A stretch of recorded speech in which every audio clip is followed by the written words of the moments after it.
Stormfront by Jim Butcher.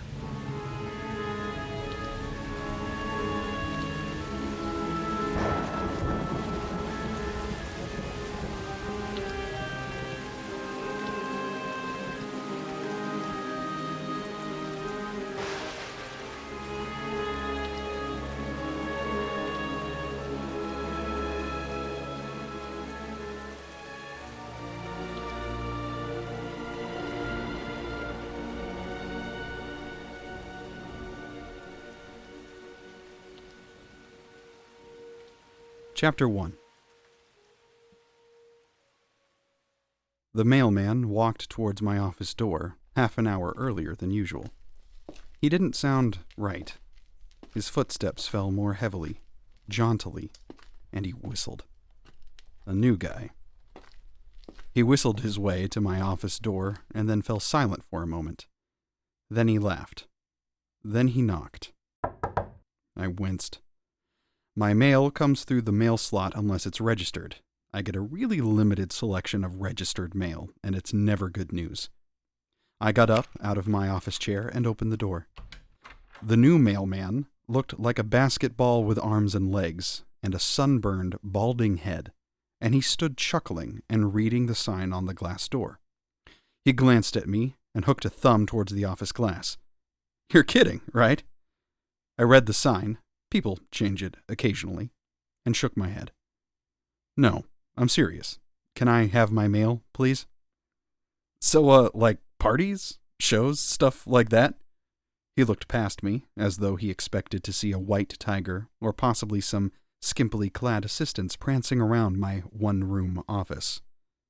I sighed, not in the mood to get mocked again, and reached for the mail he held in his hand. "No, not like that. I don't do parties." He held on to it, his head tilted curiously. "So, what, some kind of fortune teller, cards and crystal balls and things?" "No," I told him. "I'm not a psychic." I tugged at the mail. He held on to it. "What are you, then?" "What's the sign on the door say?" "It says Harry Dresden, wizard." "That's me," I confirmed. "An actual wizard?" he asked, grinning, as though I should let him in on the joke. "Spells and potions, demons and incantations, subtle and quick to anger?" "Not so subtle." I jerked the mail out of his hand and looked pointedly at his clipboard. "Can I sign for my mail, please?" The new mailman's grin vanished, replaced with a scowl. He passed over the clipboard to let me sign for the mail, another late notice from my landlord, and said, "You're a nut. That's what you are." He took his clipboard and said, "You have a nice day, sir." I watched him go. "Typical," I muttered and shut the door. My name is Harry Blackstone Copperfield Dresden. Conjure by it at your own risk. I'm a wizard. I work out of an office in Midtown Chicago. As far as I know, I'm the only openly practicing professional wizard in the country. You can find me in the Yellow Pages, under Wizards. Believe it or not, I'm the only one there. My ad looks like this. Harry Dresden, Wizard. Lost items found. Paranormal investigations. Consulting, advice, reasonable rates. No love potions, endless purses, parties, or other entertainment. You'd be surprised how many people call just to ask me if I'm serious. But then, if you'd seen the things I'd seen, if you knew half of what I knew, you'd wonder how anyone could not think I was serious. The end of the 20th century and the dawn of the new millennium had seen something of a renaissance in the public awareness of the paranormal. Psychics, haunts, vampires, you name it. People still didn't take them seriously, but all the things science had promised us in film strips and black and white movies seen in grade school and junior high hadn't come to pass. Disease was still a problem. Starvation was still a problem. Violence and crime and war were still problems. In spite of the advance of technology, things just hadn't changed the way everyone had hoped and thought they would. Science, the largest religion of the 20th century, had become somewhat tarnished by images of exploding space shuttles, crack babies, and a generation of overweight, complacent Americans who had allowed the television to raise their children. People were looking for something. I think they just didn't know what. And even though they were once again starting to open their eyes to the world of magic and the arcane that had been with them all the while, they still thought I must be some kind of joke. Anyway, it had been a slow month, a slow pair of months, actually. My rent from February didn't get paid until the 10th of March, and it was looking like it might be even longer until I caught up for this month. My only job had been the previous week, when I'd gone down to Branson, Missouri to investigate a country singer's possibly haunted house. It hadn't been. My client hadn't been happy with that answer, and had been less happy when I suggested he lay off any intoxicating substances and try to get some exercise and sleep, and see if that didn't help things more than an exorcism. I'd gotten travel expenses plus an hour's pay and gone away feeling I had done the honest, righteous, and impractical thing. I heard later that he'd hired a shyster psychic to come in and perform a ceremony with a lot of incense and black lights. Some people. I finished up my paperback and tossed it into the done box. There was a pile of red and discarded paperbacks in a cardboard box on one side of my desk, the spines bent and the pages mangled. I'm terribly hard on books. I was eyeing the pile of unread books, considering which to start next, given that I had no real work to do, when my phone rang.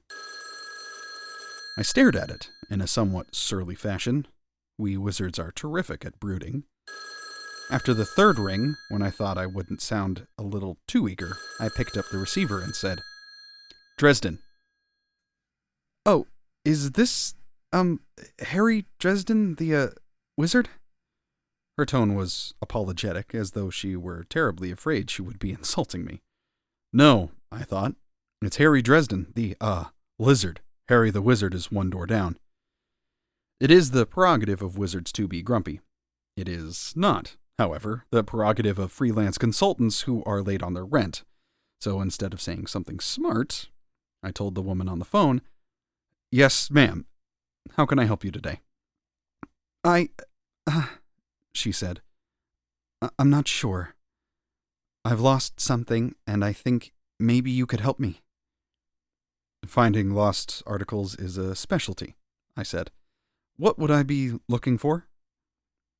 There was a nervous pause. "My husband," she said.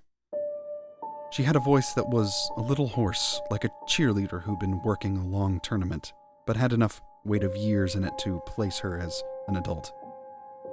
My eyebrows went up. "Ma'am, I'm not really a missing persons specialist. Have you contacted the police or a private investigator?" "No," she said quickly. No, they can't. That is, I haven't... Oh, dear, this is all so complicated. Not something someone can talk about on the phone. I'm sorry to have taken up your time, Mr. Dresden." Hold on now," I said quickly. "I'm sorry, you didn't tell me your name." There was that nervous pause again, as though she was checking a sheet of written notes before answering. "Call me Monica."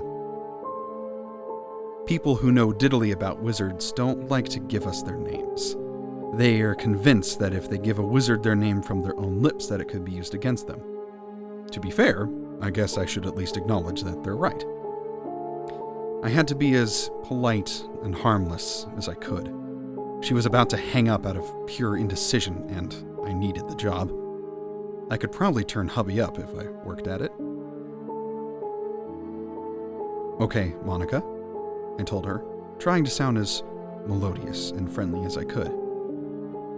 "If you feel your situation is of a sensitive nature, maybe you could come by my office and talk about it. If it turns out that I can help you best, I will. And if not, then I can direct you to someone I think can help you better." I gritted my teeth and pretended I was smiling. "No charge." It must have been the no charge that did it. She agreed to come right out to the office and told me that she would be there in an hour. That put her arriving at about 2:30. Plenty of time to get out and get some lunch and then get back to the office to meet her. The phone rang again, almost the instant I put it down. It made me jump. I peered at it. I don't trust electronics. Anything manufactured after the 40s is suspect, and doesn't seem to have much liking for me. You name it. Cars, radios, telephones, TV, VCR, none of them seem to behave well for me. I don't even like to use automatic pencils. I answered the phone with the same false cheer I had summed up for Monica husband missing. "This is Dresden. May I help you?" "Harry, I need you at the Madison in the next 10 minutes. Can you be there?" The voice on the other end of the line was also a woman's. Cool, brisk, businesslike.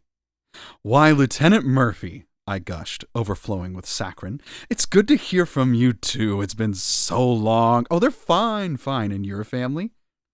"Save it, Harry. I've got a couple of bodies here, and I need you to take a look around." I sobered immediately. Karen Murphy was the Director of Special Investigations out of downtown Chicago, a de facto appointee of the Commissioner to investigate any crimes dubbed unusual.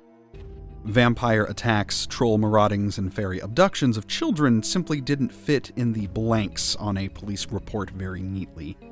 But at the same time, people got attacked, infants got stolen, property was damaged or destroyed, and someone had to look into it. In Chicago, or pretty much anywhere in the Chicagoland, that person was Karen Murphy. I was her library of the supernatural on lakes, a paid consultant for the police department. Murphy sounded bad. Her voice rough and terse. 2 bodies. 2 deaths by means unknown? I hadn't handled anything like that for her before. "Where are you?" I asked her. "Madison Hotel on 10th, 7th floor." "That's only a 15-minute walk from my office," I said. "So you can be here in 15 minutes? Good." I said. I looked at the clock. Monica, no last name, would be here in a little more than 45 minutes. "I've sort of got an appointment." "Dresden, I've sort of got a pair of corpses with no leads and no suspects and a killer walking around loose. Your appointment can wait." My temper flared. It does that occasionally. "It can't, actually," I said. "But I'll tell you what, I'll stroll on over and take a look around and be back here in time for it." "Have you had lunch yet?" she asked. "What?" She repeated the question. "No," I said. "Don't." There was a pause, and when she spoke again, there was a sort of greenish tone to her voice. "It's bad." "How bad are we talking here, Murph?" Her voice softened again, and that scared me more than any images of gore or violent death could have. Murphy was the original tough girl, and she prided herself on never showing weakness. "It's bad, Harry. Please don't take too long. Special Crimes is itching to get their fingers on this one, and I know you don't like people to touch the scene before you can look around." "I'm on the way," I told her, already standing and pulling on my jacket. "7th floor," she reminded me. "See you there." "Okay." We hung up. I turned off the lights to my office and went out my door and locked up behind me, frowning. I wasn't sure how long it was going to take to investigate Murphy's scene, and I didn't want to miss out on speaking with Monica Ask-Me-No-Questions. So I opened the door again, got out a piece of paper and a thumbtack and wrote, "Out briefly. Back for appointment, 2:30, Dresden." That done, I went to the stairs and started down. I rarely use the elevator, even though I'm on the 5th floor. Like I said, I don't trust machines. They're always breaking down on me just when I need them. Besides which, if I was someone in this town using magic to kill 2 people at a time and didn't want to get caught, I'd make sure that I removed the only practicing wizard the police department kept on retainer. I liked my odds on the stairwell a lot better than I did in the cramped confines of the elevator. Paranoid? Probably. But just because you're paranoid doesn't mean that there isn't an invisible demon about to eat your face.